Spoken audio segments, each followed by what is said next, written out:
មុននឹងបងប្អូនចាប់ដើមធ្វើការរកលុយតាមរយៈ YouTube មុននឹងបងប្អូនចាប់ដើមសាងនៅប្រាក់ចំណូលតាមរយៈ YouTube បងប្អូនត្រូវដឹងនៅចំណុចសំខាន់ទាំងអស់នេះជាមុនសិនអញ្ចឹងសម្រាប់បងប្អូនដែលថ្មីដែលគាត់ពុំទាន់ដឹងនៅចំណុចសំខាន់ទាំងអស់នេះបងប្អូនសូមមើលនៅវីដេអូរបស់ខ្ញុំនេះអញ្ចឹងបងប្អូនដែលកំពុងទស្សនានៅវីដេអូរបស់ខ្ញុំនេះបងប្អូនអាចសូមចុច like ហើយនិង subscribe នៅ channel YouTube របស់ខ្ញុំម្នាក់មួយផងចឹងមុននឹងឈានចូលដល់នៅចំណុចសំខាន់ទាំងអស់នោះបងដែលថ្មីបងគួរតែស្ដាប់នៅអ្វីដែលខ្ញុំរៀបរាប់ទាំងអស់នេះមុននឹងបងប្អូនសម្រេចចិត្តធ្វើការរកលុយតាមរយៈ YouTube ចឹងចំណុចទី1បងប្អូនត្រូវចេះបង្កើតនៅ channel YouTube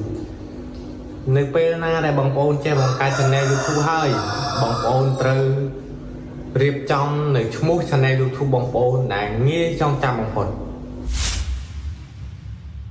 អញ្ចឹងបន្ទាប់មកបងប្អូនត្រូវបង្កើតនៅ logo banner ឬក៏រូប profile ឬក៏ cover នៃ channel របស់បងប្អូនធ្វើម៉េចឲ្យរូប profile ហើយនិង cover បងប្អូនមានភាពទាក់ទាញទៅដល់អ្នកមើលបន្តមកទៀតបច្ចេកវិទ្យា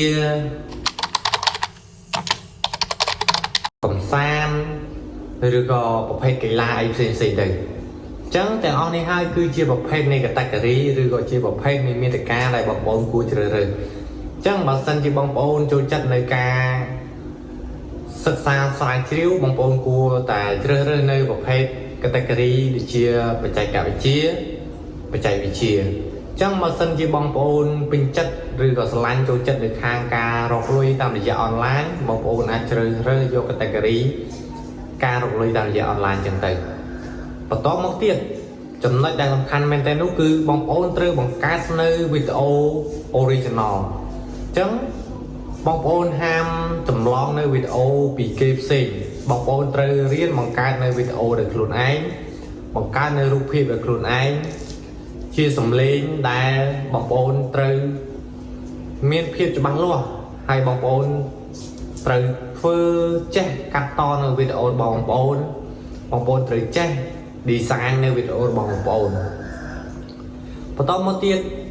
បងប្អូនត្រូវចេះសិក្សាស្វែងយល់អំពីការផុសវីដេអូគួរថាផុសពេលណាទៅបងប្អូនអាចទទួលបាន view ច្រើនផុសពេលណាទៅមានអ្នកមើលច្រើនហើយបន្ទាប់ពីនោះគឺបងប្អូនអាចសិក្សាស្វែងយល់អំពី SE YouTube អញ្ចឹង SE YouTube នោះគឺជាចំណុចសំខាន់ដែលធ្វើឲ្យអ្នកមើលវីដេអូរបស់យើងដែលធ្វើឲ្យគេ search ទៅឃើញនៅវីដេអូរបស់យើង search ទៅឃើញនៅអ្វីដែលយើងកំពុងបង្ហាញអញ្ចឹងនៅក្នុង SE YouTube វាមានជា keyword